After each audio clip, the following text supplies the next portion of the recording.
नवरात्रि के दूसरे दिन माँ दुर्गा के देवी ब्रह्मचारिणी स्वरूप की पूजा करने का विधान है। माता के नाम से उनकी शक्तियों की जानकारी मिलती है।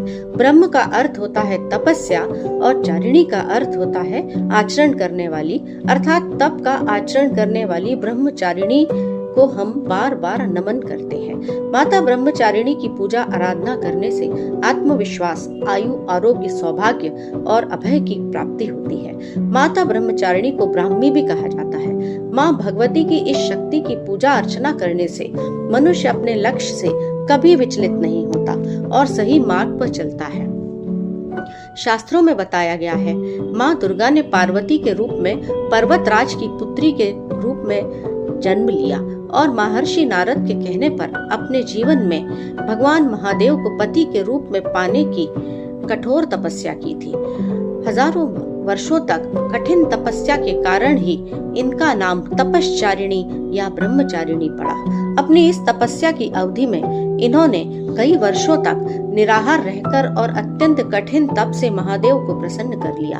उनके इसी तप के प्रतीक के रूप में नवरात्रि के दूसरे दिन उनके इसी रूप की पूजा और स्तवन किया जाता है। दधाना कपाभ्यामक्षमाला कमंडलम देवी प्रसीदतु मयि ब्रह्मचारिण्यनुत्तमा। नव दुर्गाओं में दूसरी दुर्गा का नाम ब्रह्मचारिणी है। ब्रह्मचारिणी इस लोक के समस्त चर और अचर जगत की विद्याओं की ज्ञाता है। इनका स्वरूप श्वेत वस्त्र में लिपटी हुई कन्या के रूप में है, जिसके एक हाथ में अष्टदल की माला और दूसरे हाथ में कमंडल है।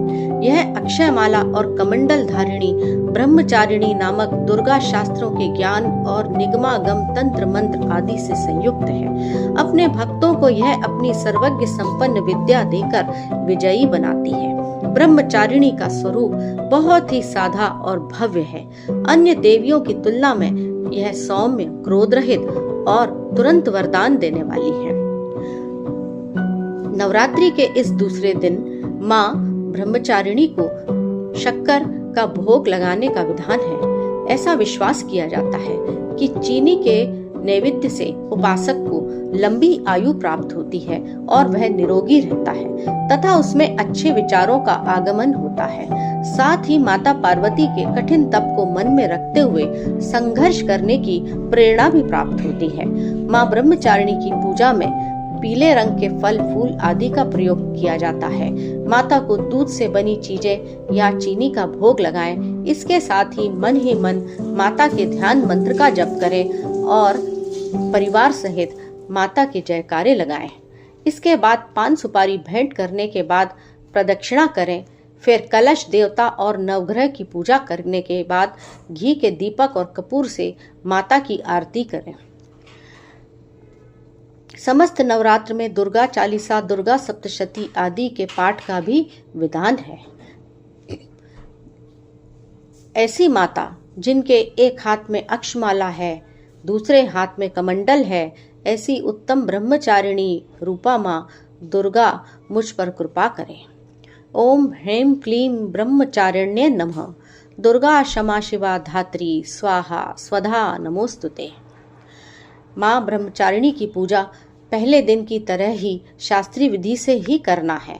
ब्रह्म मुहूर्त में उठकर स्नानादि से निवृत्त होकर पूजा स्थल को साफ करें और यदि संभव हो तो गंगा जल का भी छिड़काव करें और परिवार सहित माँ की उपासना करें। पीले रंग के वस्त्र पहने और पीले ही चीजें अर्पित करें। माता का पंचामृत से स्नान कराने के बाद रोली कुमकुम अर्पित करें। यदि हवन कर रहे हों तो हवन में लौंग, बताशे और हवन सामग्री जरूर करें, जैसा कि होता है। माँ ब्रह्मचारिणी सभी पर कृपा करें और सभी को आशीर्वाद दें। सबका जीवन सुखी और संपन्न हो, ऐसी माता की से प्रार्थना है।